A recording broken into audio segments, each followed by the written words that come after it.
Hi everyone, welcome back to my channel experience UPSC IAS. तो मैं आपको 8 मई 2022 के द हिंदू का एनालिसिस देने वाली हूँ। तो चलिए देखते हैं। पहले आप पेज नंबर 1 पे आएंगे तो इसमें यह है UNSC jointly backs peace bid in Ukraine. तो यूएनएससी ने जॉइंटली क्या किया है, पीस बिड किया है किसके साथ, यूक्रेन के साथ। और ये फर्स्ट स्टेटमेंट है सिंस द रशियन इन्वेजन, पहला ऐसा स्टेटमेंट दिया गया है रशिया इन्वेजन के बाद। यूएन सिक्योरिटी काउंसिल जो है उन्होंने एक्सप्रेस्ड किया अपना डीप कंसर्न ओवर जो मेंटेनेंस है पीस एंड सिक्योरिटी लेकर, पीस एंड सिक्योरिटी कहाँ पे, यूक्रेन को लेकर। Backed effort by the secretary general Antonio, ठीक है, उन्होंने एंटोनियो ने बोला है कि एफर्ट देंगे और फाइंड अ पीसफुल सिचुएशन वहाँ पे यूक्रेन में लाने की बात की जा रही है। Issuing anonymous statement on the conflict for the first time since the February 24 invasion by Russia। क्योंकि इसमें क्या कहा जा रहा है कि फर्स्ट इन्वेजन जो किया गया Feb 24 में रशिया के द्वारा, तो उसके बाद ये ऐसा एनोनिमस स्टेटमेंट पहली बार दिया गया है, ठीक है, जब से कॉन्फ्लिक्ट हुआ है यूक्रेन और रशिया का उसके बाद से। तो ये वाला हो गया। आगे देखते हैं और क्या पढ़ना है। इसके बाद आप इस पे आ जाइए। Karnataka notify 3.3 lakh hectare as deemed forest, ठीक है। तो कर्नाटका ने नोटिफाई किया है 3.3 लाख हेक्टेयर डीम्ड फॉरेस्ट में। और ये देख लीजिए यहाँ पे डिस्ट्रिक्ट विद हाईएस्ट जो डीम्ड फॉरेस्ट है उसमें नाम है चिकलामंगलुरु का, ठीक है, शिवमोगा का, मांड्या का, चिकबल्लापुर का, ठीक है। तो प्रोनाउंसिएशन में अगर गलती हुई होगी तो आप सही कर लीजिएगा। बॉटम में कौन कौन सा है, बागलकोट, विजयपुरा, गडाक, धारवाड़ और उत्तर कन्नड़ा। तो इतना है, ठीक है। तो ये देख लीजिए, इसमें ये पढ़ना है आपको। आगे देखते हैं। Taliban order Afghan women to cover fully. तो देख लीजिए, तालिबान ने ऑर्डर किया है कि जो अफगानिस्तान में वुमेन्स है, अफगान वुमेन है, उनको अपने आप को फुली कवर करना पड़ेगा। तो इसमें है कि ये बोला जा रहा है कि Taliban on Saturday impose some of the harshest जो भी रिस्ट्रिक्शन है on Afghanistan women since they seized power, earning them to cover fully in public ideally with the traditional burqa. तो बुरका जो है उनका, उन्होंने बोला है कि जब वहाँ पे, तो आपको पता है कि अफ़गानिस्तान में तालिबान ने कब्जा किया, उसके बाद उन्होंने अभी ये लिखा है, इम्पोज किया है एक रिस्ट्रिक्शन कि सब लोग पब्लिक प्लेस में फुली कवर रहेंगे ट्रेडिशनल बुरका में, ठीक है। तो ये है। आगे देखते हैं। Is La Nina a fair weather friend of our country. तो ऐसा कहा जा रहा है क्या ला नीना जो है वो एक फेयर वेदर फ्रेंड है अपनी कंट्री के लिए। इसमें it has resulted in long spell of heat wave across India. तो ऐसा बताया जा रहा है कि जो रिजल्ट आया है, लॉन्ग स्पेल जो हुआ है हीट वेव का अक्रॉस इंडिया, तो उसमें देखा जा रहा है कि क्या जो ला नीना है वो एक फेयर वेदर कंडीशन है इंडिया के लिए। तो इसमें देखते हैं। इसमें कहा जा रहा है in most year metrologist consider the La Nina to be a friend of India. तो मेट्रोलॉजिस्ट जो हैं वो कंसीडर करते हैं कि जो ला नीना है एक वेदर कंडीशन है। आपको पता ही है, ज्योग्राफी में आपने पढ़ा होगा ला नीना, एल नीनो, तो आपने ये पढ़ा है वेदर कंडीशन। तो इसमें बता रहे हैं कि मेट्रोलॉजिस्ट ये मानते हैं कि जो ला नीना है वो फ्रेंड है इंडिया का। द फेनोमेना, जो ये फेनोमेना है वो एसोसिएट करता है below normal sea surface temperature in the eastern and the central Pacific ocean, make the summer monsoon wetter and the winter colder unlike its evil twin. तो ये क्या कर देता है कि समर, जो भी समर मानसून है उसको वेटर कर देता है, मतलब वहाँ पे ये कंडीशन होती है, और विंटर में क्या कर देता है, कोल्डर कर देता है, ठीक है, unlike its evil twin El Nino. पर एल नीनो में ऐसा नहीं होता। वहाँ पे क्या होता है, वार्मिंग फेनोमेना होता है। Frequently dry up monsoon rains over India. तो फ्रिक्वेंटली ड्राई अप हो जाता है जो मानसून रेन्स होता है इंडिया में।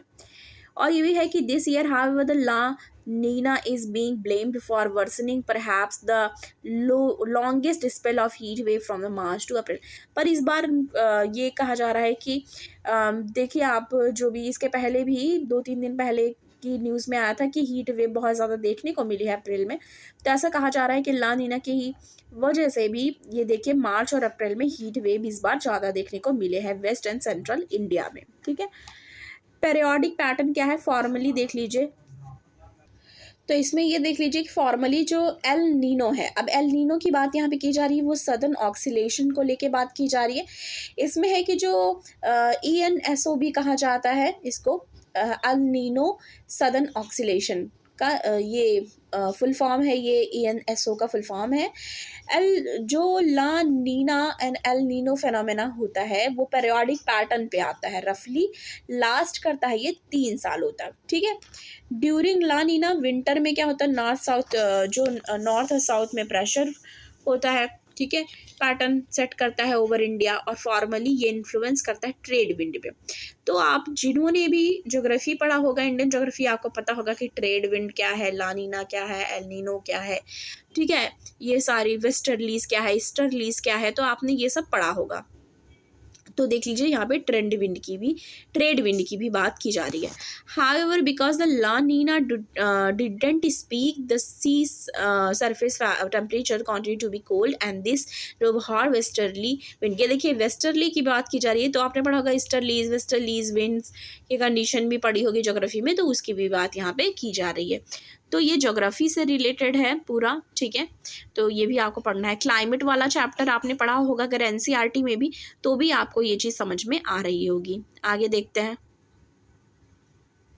संडे के दिन जो साइंस एंड टेक वाला आता है उस पर यही वाला दिया गया है, is La Nina a fair weather friend of our country. ठीक है, अभी साइंस एंड टेक वाला हमने देख लिया। अब देखते हैं और एक पेज आता है, ये जो पेज है उसको बोलते हैं FAQ। ठीक है, तो इसमें क्या पढ़ना है आपको, इसमें आपको एक ये पढ़ना है, what are India's plans to avert a wheat crisis. तो इंडिया का प्लान क्या है वीट क्राइसिस को लेके, उसको देखते हैं इसमें क्या बात की गई है। ठीक है, अब इसमें देख लीजिए आप कि वाई हैज़ वीट प्रोडक्शन ड्विंडल्ड। ठीक है, अगर मैंने आपको पहले भी बोला प्रोनाउंसिएशन गलत हुआ होगा तो आप खुद सही करेंगे,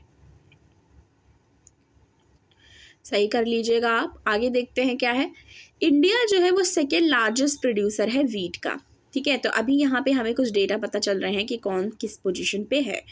इंडिया सेकेंड लार्जेस्ट प्रोड्यूसर है वीट का वर्ल्ड में। चाइना जो है वो टॉप प्रोड्यूसर है। ठीक है, फर्स्ट नंबर पे यानी कि चाइना आता है टॉप प्रोड्यूसर, सेकेंड नंबर पे आता है, सेकेंड लार्जेस्ट प्रोड्यूसर वीट का है इंडिया, और रशिया जो है वो थर्ड लार्जेस्ट प्रोड्यूसर है वीट का, और यूक्रेन जो है वो 8th largest producer of wheat है। ठीक है, तो ये आपको शॉर्ट नोट में अपने मेंशन करना है कि पूछ सकता है सीरियल वाइज की कौन कौन सी ऐसी है जो टॉप 3 में आती हैं, या ऐसे करके पूछ ले कि India is the largest producer, तो आपको पता होगा कि ये सेकेंड लार्जेस्ट प्रोड्यूसर है इंडिया, बल्कि चाइना जो है वो टॉप प्रोड्यूसर है, और रशिया जो है थर्ड लार्जेस्ट है, और यूक्रेन जो है वो 8th लार्जेस्ट है। ठीक है, ये भी ध्यान में देनी है। इसके बाद क्या ध्यान में देने वाली बातें हैं, ये देखिए इधर है, how will this impact the public distribution of grain. अभी देखिए क्राइसिस है तो वो किस तरीके से क्या चीज़ें डिस्ट्रीब्यूट करने की इसमें बात की जा रही है ग्रेन्स की। तो इसमें देख लीजिए जो वीट प्रोक्योरमेंट है जो अंडरटेकन है state owned food corporation of India FCI और अदर एजेंसीज जो है MSP को लेके, तो वो अपनी रिक्वायरमेंट्स जो मीट करती हैं, वो अपनी रिक्वायरमेंट्स पूरी करती हैं पब्लिक डिस्ट्रीब्यूशन सिस्टम PDS के द्वारा, और दूसरे जो अदर वेलफेयर स्कीम्स हैं जिसमें है प्रधानमंत्री गरीब कल्याण अन्न योजना PMGKAY, ये भी आपको अपने शॉर्ट नोट में मेंशन करना है, प्रधानमंत्री गरीब कल्याण अन्न योजना, इंट्रोड्यूसिंग ड्यूरिंग द पैंडेमिक के दौरान ये इंट्रोड्यूस किया गया है, तो ये भी आपको ध्यान देना है। ओके, ये हो गया। विल फार्मर बेनिफिटेड, तो इसमें है farmer will certainly benefit from the scenario as they being offered a price above the MSP। तो ये डेफिनेटली फार्मर्स जो हैं उनको बेनिफिट होगा अगर ऐसा सिनेरियो चलता है कि उनको MSP जो है उससे ज़्यादा प्राइस ऑफर्ड की जाए। ठीक है, amid the Russia-Ukraine crisis, new markets in countries like Israel, Egypt, Tanzania, Mozambique have opened up for India। अब देख लीजिए क्या हुआ कि रशिया और यूक्रेन की क्राइसिस चल रही है, तो थर्ड नंबर पे रशिया है, और जो यूक्रेन है वो 8th पोजीशन पे है वीट प्रोडक्शन में, लार्जेस्ट वीट प्रोड्यूसर में। तो क्या हो रहा है कि अदर जो कंट्रीज़ हैं वो न्यू मार्केट देख रही हैं, जैसे इज़राइल हो गई, इजिप्ट हो गई, तंजानिया हो गई और मोजाम्बिक हो गई, उसको न्यू मार्केट्स चाहिए, तो वो किसकी तरफ देख रही है? इंडिया की तरफ, ठीक है। However on the other hand, if private जो traders continue to buy above MSP, eventually that could stroke inflation. Doctor MJ Khan, chairman of the Indian chamber of the food agriculture and apex. तो ये private जो traders हैं उनको भी लेके बात की जा रही है कि वो खरीदेंगे तो क्या असर पड़ेगा क्या नहीं। अब इधर देखिए क्या दिया है, government has dismiss concern about prices. Government ने डिसमिस किया जो कंसर्न है about prices and stock and asserting that, और उन्होंने क्या असर्ट किया है कि India is in a comfortable situation, India comfortable situation में है with the overall availability of the grains, कि इंडिया कंफर्टेबल पोजीशन पे है, कंफर्टेबल सिचुएशन में है अपनी ओवरऑल जो उसके पास अवेलेबिलिटी है ग्रेन्स को लेके। Expected to be higher the minimum requirement for the next 1 year, next 1 year के लिए वो अवेलेबिलिटी उसके पास है, ठीक है। तो ये देख लीजिए किस तरह इंडिया चॉइस बनी हुई है, क्योंकि वीट क्राइसिस है, और यूक्रेन और रशिया का वार जो है वो कैसे इम्पैक्ट किया, तो ये चीज़ें इसमें थी, ये भी आपको पढ़ना है। उसके बाद आपको पढ़ना है फूड लेबलिंग। फूड लेबलिंग को लेके क्या बात हुई है, what is the debate around the nutrition formation packaging that the FSSAI has muted, ठीक है। अभी इसमें क्या बात चल रही है कि बस वही ये फूड लेबलिंग को लेके है, ये भी आपको पढ़ लेना है, वीडियो लंबी हो रही है तो मैं आपको बस बता दे रही हूँ शॉर्ट में। हाँ, ये ध्यान में देखना है, reducing sugar, salt and fat are among the best way to prevent non communicable disease. तो नॉन कम्युनिकेबल डिजीज़ को प्रिवेंट करेगा कम्युनिकेबल डिजीज़ को प्रिवेंट करेगा reducing sugar, salt and fat. तो ये क्या करेगा? प्रिवेंट करेगा नॉन कम्युनिकेबल डिजीज़ को, ठीक है। While FSSAI require mandatory disclosure on the food package, this appear on the back of the packet and it's difficult to interpret। तो back of the package मतलब पैकेट के पीछे लिखा रहता है पर इसको डिफ़िकल्ट हो जाता है इंटरप्रेट करने के लिए, ठीक है, ये भी पढ़ना है। उसके बाद ये पढ़ना है, why are reproductive rights under threat, why are the reproductive rights under threat. तो रिप्रोडक्टिव राइट्स क्यों थ्रेट में है उस चीज़ को लेके यहाँ पे बात करी गई है, ये भी पढ़ना है आपको। इसमें ये देख लीजिए शॉर्ट में, at a broad level overturning the verdict will disproportionately affect poorer women's health. Expert, for example, in 2014, nearly 50% of women who went in for abortion were below the poverty level। तो देख लीजिए poverty line के नीचे थी 50% women जो गई abortion के लिए, ठीक है, अबॉर्शन उन्होंने कराया, जिसमें से 2014 में नियरली 50% वुमेन थी जो कि बिलो पॉवर्टी लाइन में थी, ठीक है। तो ये भी पढ़ना है आपको, आगे देखते हैं। उसके बाद आपको ये पढ़ना है, anonymity is innate risk in blockchain, ठीक है। इसमें है, Sitharaman says use of the technology imperative but uncertainty is powerful imponderable. तो निर्मला सीतारमन जी ने क्या कहा है, ठीक है, किस रिस्क की बात करी है, कोऑपरेटिव टेक्नोलॉजी के बोला है कि इज़ इम्परेटिव, टेक्नोलॉजी को इम्परेटिव बोला है, तो ये भी आपको पढ़ना है, ठीक है। इसके बाद आपको क्या पढ़ना है, इसके बाद आपको ये पढ़ना है, China reserve fall most in 5.5 years amid slow down fear, ठीक है। फॉरेक्स रिजर्व फेल कर गया कितना, $68 बिलियन इन अप्रैल में। सप्लाई और डिमांड जो है डोमेस्टिक फॉरेन एक्सचेंज मार्केट का वो रिमेन्ड बेसिकली बैलेंस्ड इन अप्रैल, पर फिर भी जो सप्लाई और डिमांड है वो बैलेंस्ड रहा, पर फॉरेक्स रिजर्व जो है वो नीचे आया है, गिरा है कितना, $68 बिलियन। कब? अप्रैल में। तो आज के द हिंदू के एनालिसिस में इतना ही।